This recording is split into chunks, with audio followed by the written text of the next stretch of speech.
spring vroeg uit die bed. Hulle tasse is gepak en gereed.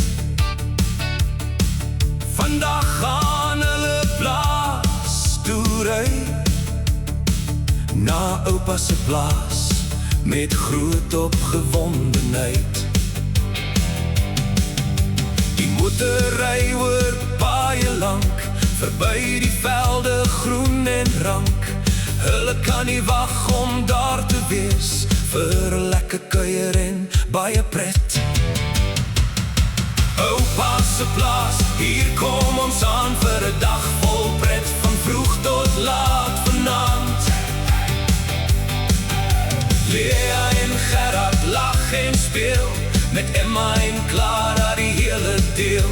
Hardloop, swaai en spring so hoog, onder die son en wolke bo. Wat 'n lekker dag gaan dit wees, op oupa se plaas met al die maats. Toe hulle by die plaashek kom, wag Emma en Clara reeds daar vir hulle. Hulle hardloop vinnig nader aan en groet mekaar met groot blydskap saam. Kom speel, roep Emma met 'n lach, ons het die hele dag vandag. Clara wys na die speelgrond daar, met swaai en glyplanke gereed vir pret klaar.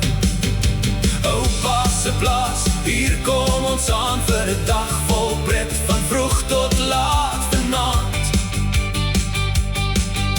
Lea en Gerard lag en speel, met Emma en Clara die hele deel.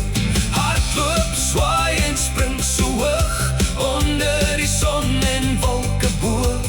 Wat 'n lekker dag gaan dit wees, op oupa se plaas met al die maats.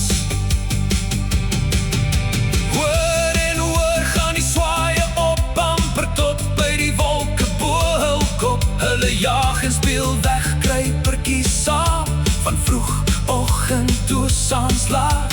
Die voeltjies sing in die bome groen, daar is altyd iets lekker om te doen. Met oupa se plaas so groot en wyd, is daar avontuur die hele tyd. Oupa se plaas, wat 'n wonderlike plek, met baie speel en baie pret. Lea en Gerard, Emma en Clara boek, maak vandag herinneringe vir hul storieboek. Hardloop, swaai en lag so hard, met vrolike gesigte en gelukkige harte.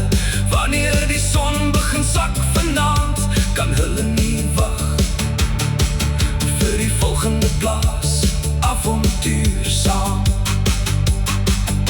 Swaaien en weer hoog in die lug, lag saam met jou familie en jou vriende terug. Op oupa se plaas is daar altyd pret, met Lea, Gerard, Emma en Clara, die beste span wat jy nog ontmoet het.